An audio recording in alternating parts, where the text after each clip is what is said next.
House. Now, there has been a hotel at this location since 1847. It started out as the Crutchfield. When the Crutchfield came down, the Reed House went up. And when the Reed House came down, the Reed House went up. And it's been pretty much like you guys have seen it from the outside since the 1920s. Now, they have recently restored it on the inside to its great Gadsby glory in the 1920s. And that's going to factor into our story a little bit. But first, I want to let you know that there are dozens and dozens of creepy, scary, spooky ghost stories from the basement here, which does not surprise me because you see the Reed House was once used as a hospital during a plague. Have you guys ever seen The Walking Dead? Right. Ooh, yeah!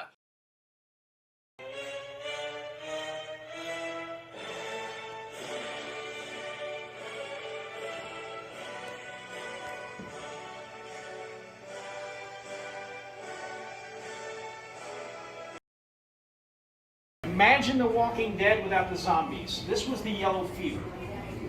And people were dropping like flies. They were getting so sick, so often, so many, that they had to find the largest building in town to convert into a hospital. And so the Reed House was chosen. And so this was the hospital. Now, what do all hospital basements have in common? Morgue. And so they were stacking these folks up as they died in the basement. Now, something even, I started to say even worse, but how do you get worse than a plague? Something else horrible happened at the same time, and that is a flood. 5 feet above street level. So what's happening in the basement of the Reed House now? Cadaver soup. Yeah, so I'm not surprised that there are dozens and dozens of creepy, scary, spooky ghost stories from the basement here. Would you like to hear some of those stories? Because I don't know those stories, I know about a different floor. Now, this floor used to be used as a smoking floor. This was back when you could grow the substance yourself, dry it out, roll it up. It's called tobacco. And this was before cigarettes had the chemicals that would make them go out. Back then, if you fell asleep smoking, your trailer was toast. Some of you I know are old enough to remember those days. Not at the Reed House, though. The problem wasn't that at the Reed House. The problem at the Reed House was people could not get their cigarette lit. If they did get it lit, they certainly couldn't keep it lit. And so there was so many complaints that the management moved the smoking floor from the 3rd floor to the 5th floor, and nothing strange ever happened on the 3rd floor again, right? Yeah, not so much.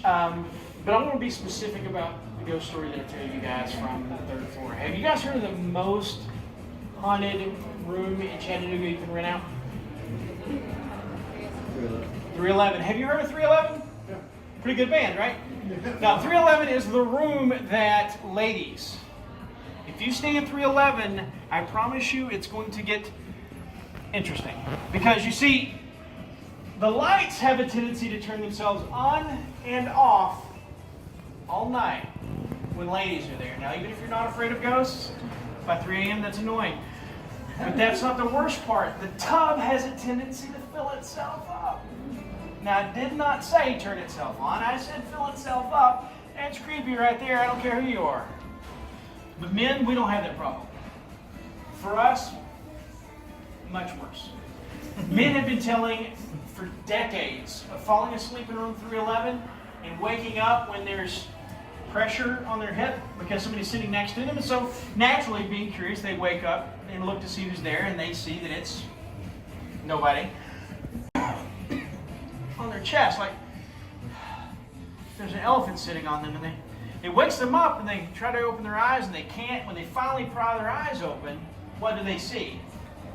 Lady right here. Grown men run off into the night. Not check out, just leave.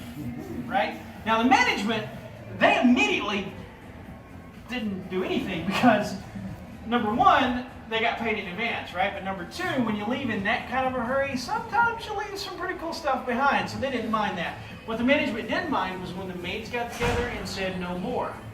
If you want 311 clean, do it yourself. And so they decided to go ahead and shut down 311 because they're not cleaning it. And they even changed the sign from 311 and put a new sign, broom closet, because none of the maids wanted to go in there. Weird part, it actually worked. Apparently the maids were okay if they could sneak in and grab supplies and sneak out. They didn't have to stay and clean, because those lights, the filling of the bathtub, that stuff was happening during the day, and the maids were not happy with it. But if they could just grab stuff and go, they were okay. And so everybody was happy for about 15 seconds when the phone rang. Burn. Reed House. Yeah, I was wondering if I could rent out that room 311. I'm sorry, sir. We don't have a room 311. I know good and well you do. My cousin Bubba, he stayed there a couple of months ago. He got scared off. And to care about my cousin, I'll stay all night. I'm sorry, sir. We don't rent out room 311. But Dad blasted, I wish you did. I pay you extra. Extra, you say? Now, how many here have ever been or even just worked for a manager? Yeah. Right? What? They like it. They love it. You get the idea. Now, the managers, they have to decide, do they rent out 311? Do they charge extra? They are managers. It took them a while. So as they're discussing it, we're going to talk about one of the stories about why 311 is haunted. Now, this is my favorite story, so that's why I'm sharing it. It's going to be key. There was a lady, this was the 1920s, and this lady, she had lots of friends. Lots of really good friends. And she met him. Changed everything. And he knew about her. And yet he asked her to marry him. She immediately said yes. And so they had their wedding, and as all couples do in San Francisco, they had their honeymoon here. And they had their honeymoon in the Reed House. And the first couple of nights, everything was great, golden, wonderful, amazing. But on day 3, he had booked a little trip around town so they could see Chattanooga. But she wasn't feeling very well, and so she excused herself from it. She said, you go ahead, you enjoy it, I'm going to stay here alone and try to recover. But you go, and insisted that he go. And so he, wanting to please her, went ahead and went, but the more he was out, the more he worried about his beloved there alone in the hotel. And so he just couldn't take it anymore, so he came back quite early. And when he got back and he opened the door, he realized that he need not worry because she had a new friend. She was not alone. Now this friend, he was apparently pretty good at math, because wife, husband,